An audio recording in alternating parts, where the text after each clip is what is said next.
Did you hear the words of the psalmist today, dear people?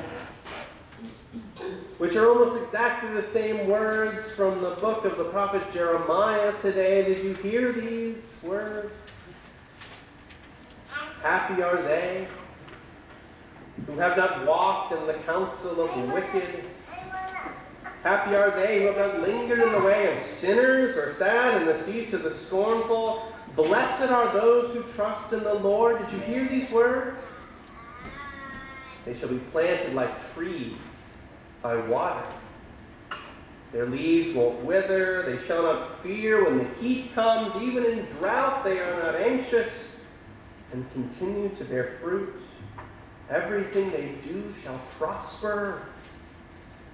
Did you hear these words? Indeed, these words seem to reveal for us the way life ought to be. Right? That we all should be these sorts of folks who make all the right decisions, who trust in God always, who do all the right things, and unlike those old withered saps who turn away from the Lord, who are wicked, who will be blown away or dried up like chaff and who will be destroyed. No. We have to be the good ones, who have surely earned the #blessed life. Right? Well, in theory, that's great. That we could do all these things and trust God perfectly and live the perfect life, and everything would be great. We'd be like trees planted by rivers. But in practice, life is far from such a simple formula, I think. For even if we do everything perfectly, even if we live life to a T, right, and dot every I, life still ends up being anything but perfect. But more often than not, life hits us hard. In small ways, in large ways, everything in between, and there's no particular reason for it other than the fact that sin and death abounds in our world.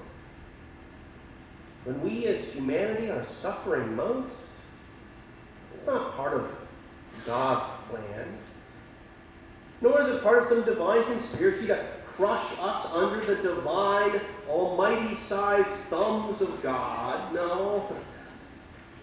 Often life just is what it is, and we control the things that we can, yet no matter how well we play the game, so to speak, we still end up injured and hurt and in need of healing beyond what we can provide for ourselves and others.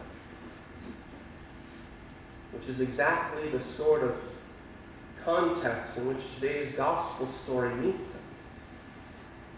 For now that we're in Luke chapter 6 here, the way Luke continues to tell this good news of Jesus, we're now to the point where he has called his 12, his inner circle, and he's begun his ministry. And as the word is getting out, all of a sudden all these people are coming to him.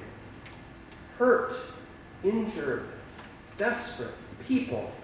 Caravanning, it seems, from Judea and Jerusalem and the coastland, Tyre and Sidon. These are people, it says, have diseases with unclean spirits, people whom society had probably assumed had done something horrible to warrant such a lot in life.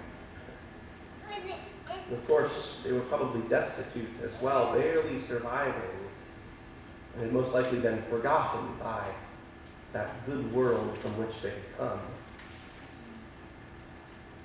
And it's no coincidence that the gospel writer Luke tells the Jesus story in this order.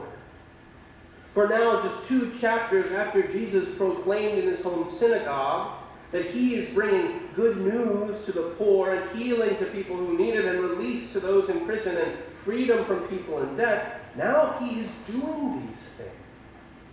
He's acting in word and in deed amidst this crowd that is reaching out to touch him because somehow his body is healing their body.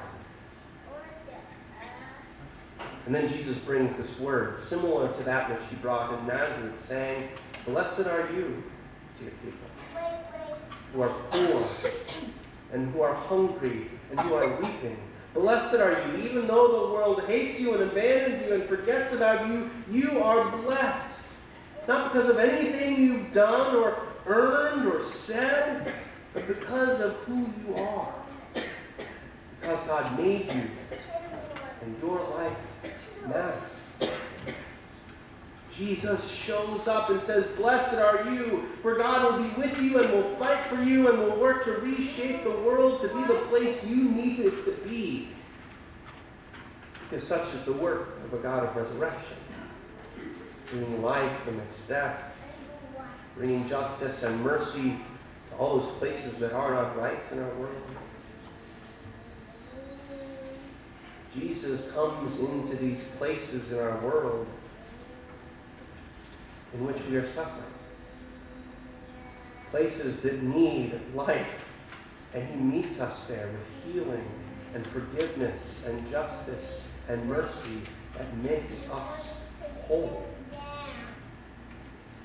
Which is not only the sort of gospel that carries us through the difficult moments of life, but this is also the sort of gospel that God makes known, especially at this table, as often as we gather here.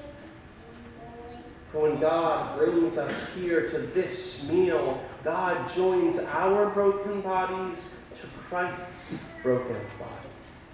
And with bread and wine, feeds us and heals our deepest sins and embraces our most painful suffering and reminds us that we are indeed beloved and blessed, not because of what we know, because of what we say, or because of what we do, but because God has created us as God's own beloved children, and thus we are inheritors of all that is God's. This divine love, this divine peace, this divine justice, and of course, this divine healing.